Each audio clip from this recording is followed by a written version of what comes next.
Today I am making a cheddar cheese that I'm going to soak the curds in ale before I press it. So I'm going to get an ale cheddar, I think. We'll see how this goes. I'm using my Darby cheddar recipe, which is my favorite cheddar recipe so far. It's always turned out so great. I'm going to bandage wrap it because my bandage wrapped Darby cheddar was amazing. There's nothing wonky about this. This is really good. And I want this one to be amazing as well. You can see right here if you want to go back and get the whole kit and caboodle for this recipe, or if you just need a refresher like I do, you can just follow along. Heat the milk up to 84 degrees. It's about 7.5 gallons of raw milk. Add your culture. I culture it with about 2 cups of clabber that I make myself. Clabber is just thickened milk that's been left to sit out on the counter, and it can be used to culture both thermophilic and mesophilic cheeses. This is a mesophilic cheese. I used about 2 cups of the clabber. Let it sit for 45 minutes. I used 1.5 teaspoons of rennet diluted in a bit of water.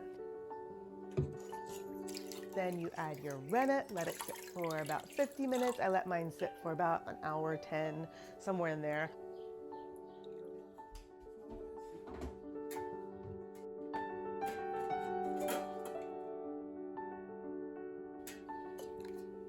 Cut the curds into 1/2-inch cubes.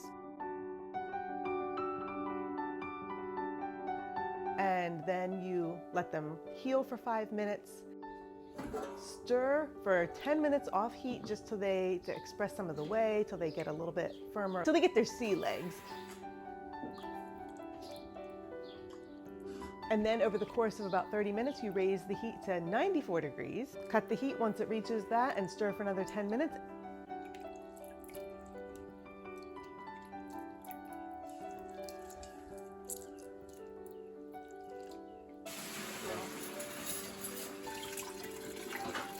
And then you begin the cheddaring process, which is draining the curds and keeping them over warm whey at 94 degrees so it kind of holds its temperature, letting it drain for 10 minutes. And then you slice them into the wedges. And then you do the cheddaring process, which is layering the wedges into the colander on top of each other, and then every 15 minutes you flip them and reverse the order so the top ones are down on the bottom. That's the cheddaring process. You do that 3 times over the course of an hour, and at the end of the hour you have your curds, which you then cut up into little cubes and dump them into a bowl. You could also crumble these up with your fingers, but that's just hard on your hands, so I don't do that. I feel like I'm cutting a liver or some sort of organ. Now, typically with the Darby cheddar, at this point, when the curds are in the bowl and they're all cut up, add the salt, mill it together, put it in the mold, press it, done. But today we are doing it with ale. So you want to soak the curds with ale for about 45 minutes, and then you drain it, and then you add the salt, and then you press it. So it's just this one extra little step. I am going to be using a Belgian double, which is an ale. It's not a stout. I got this for free from a local place in town. I have 2 cans because I have 8 gallons of milk. And we're gonna taste this. Oh shoot. It's good. It's caramelly and brown ale. Fun part, we get to dump this ale into the cheese. I did not expect it to fizzle like that. That is wild. This is not gonna be enough. This is room temperature ale. It has been sitting out, so hopefully it'll absorb into the cheese better. It's so bubbly. It smells really yeasty. I'm gonna ferment this cheese. This is like wild. It smells really alcoholic. The ale is right here and the cheese is on top. It's supposed to soak for 45 minutes. Every 15 minutes, I'm gonna come back in and toss this so it all gets soaked. I feel like I've just kind of killed my cheese.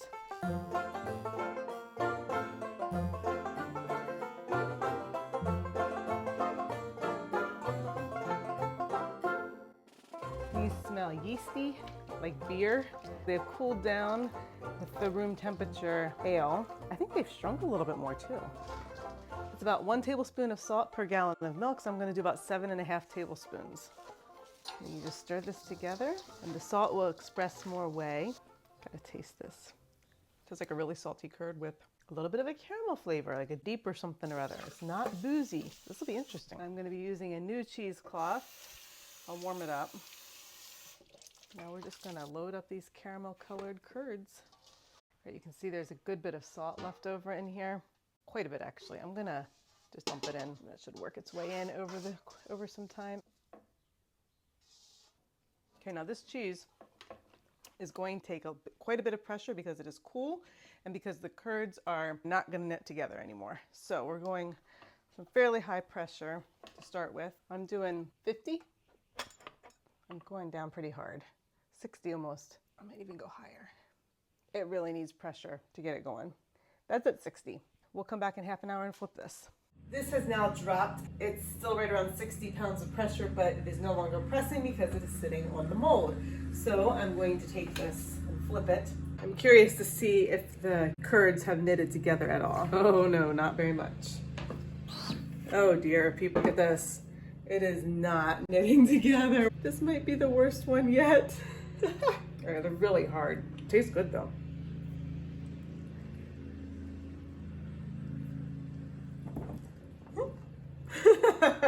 Let's tuck some of these under here. This is gonna be a struggle. Tastes really caramelly. Look at this lumpy monkey. Get it back in the mold. So I have these two weights to bring this down. I'm gonna start with this one. Ow! Oh my word. That did not feel good. 60. Ouch! Ow! Damn. Oh. I'm gonna leave that at 80 right now because I don't want to deal with this anymore. Makes my hands slip. Oh, that hurt. Put this monster on here. Probably push it down a little bit more when my husband comes in to help me so I don't kill myself. Oh, this is still not knitting. We're gonna have to crank this up. I mean, it's knitting, but this is like a hard one. Oh, smell it. Come here. Smells alcoholic. It doesn't taste alcoholic. Tastes kind of like it smells. It tastes like caramelly. Definitely does not. Nope. Tastes like beer. Can you make it go up to above the 80, like 100 pounds? Oh, how did you do that? For the next few days, the cheese will be sitting here on this table and I will just flip it every day just to make sure that it doesn't stick to the mat and to make sure it gets enough airflow. I want it to dry out pretty well and get a really good rind because I'm going to bandage wrap this cheese so that once it is sealed, it will continue to age without having any whey trapped inside that is acidifying and causing problems. It smells kind of like beer. I'm excited. There's a fan going and it's warm these days. I'm just gonna let this go and then we'll come back and bandage wrap it. So, there's oxygen that's down in these cubes, so we'll probably end up having some type of mold that gets in there.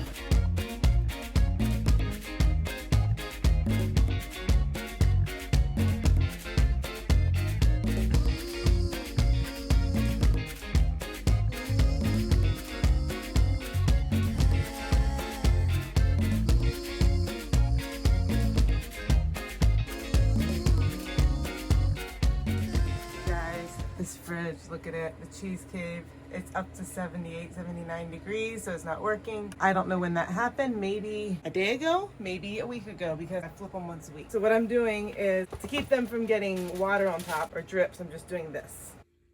So this is the Romano, this is the ale, and then these two down here, I also need to cover. And there we go. Improvising, making do is what we do. So this is my wax paper topping, and then the paper towel.